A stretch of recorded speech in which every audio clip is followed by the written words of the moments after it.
Felt like 109. Hot. Yeah, that's what it feels like. Brutal. Right now, 108, 109. So our humidity is really, really high. This is the most, we'll call that the most unstable air mass we've had all year today. Today? Today. Dew points are close to 80.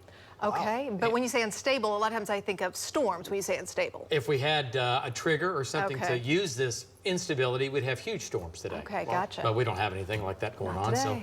So, you know, and this is the time of year we start talking about this vehicle. Oh boy, it's going to be a long show. So outside temperature, when it's about 95 degrees, after 10 minutes, your car's 114. And after about 20, 30 minutes, we're 129 degrees. So I know, same old deal. You can't leave your pets, obviously your kids in the vehicle. And people have actually died with outside temperatures at 70 degrees.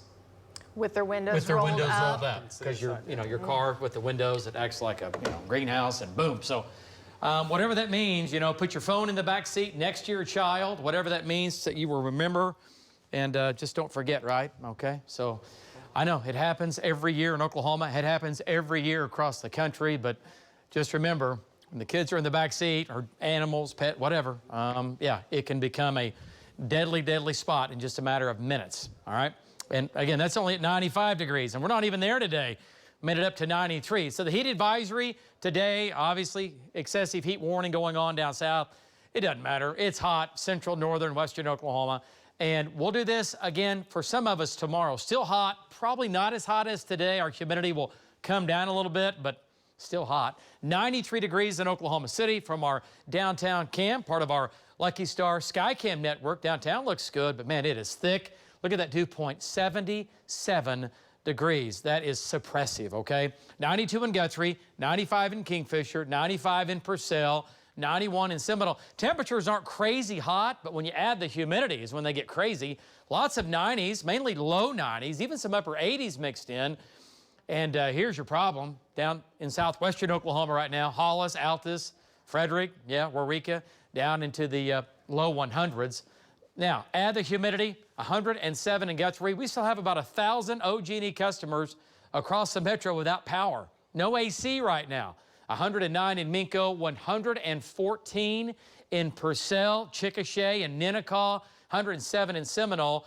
Now, northeastern Oklahoma, where there are still hundreds of thousands of people without power, it feels like the upper 90s and low 100s. Could be worse, could be here. And down south along the red is where the heat index temperatures are just crazy, out of control. Dangerous heat. All right, so the heat dome, it's here. Well, I don't have to tell you that. The jet stream is back to the west. We're going to get a little bit of energy coming into Oklahoma off and on the next several days, even into your Friday. So we're going to have some rain and some storms around.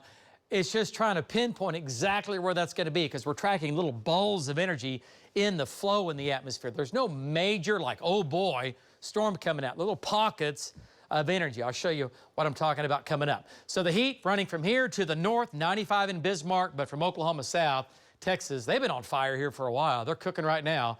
But again, 93 in Oklahoma City. That's our hottest temperature of the year so far. This is the last full day of spring. Summer arrives tomorrow. So the heat dome's here. We're on the north side, and we get these little systems coming in from the northwest. We're going to try to bring one out tomorrow and tomorrow night, maybe another one on Thursday, maybe another piece of energy on Friday as they go on the north sides of the heat dome. The flow around the heat dome is clockwise, so you get these little balls of energy in here that try to make their way into Oklahoma. The deal is we're very unstable because of our humidity and our hot temperatures. So these storms, could be quite severe with some damaging wind and some large hail. Nothing like what we had last Saturday is showing up. But again, some damaging winds and hail certainly possible. Lows tonight, mid to upper 70s. Late tonight and tomorrow morning, we might have showers and storms coming out of Kansas, primarily in northern Oklahoma. That is not locked in. And then highs tomorrow, upper 80s, low 90s. Tomorrow, could see thunderstorms in the west. If these storms develop, I think we'll have a few. Strong to severe. They'll move from west to east, but they'll weaken as they come into western Oklahoma tomorrow evening. But early on, out near the border, some big hail there. Tennis ball size hail, maybe a little larger, and also some damaging winds. All right, so slight chance for showers and storms off and on from your Thursday into your Friday. And then we're going to shut it off right now. Look at the heat wave building. Lots of 90s on that 9-day. And morning lows, lots of 70s. We'll be back right after this.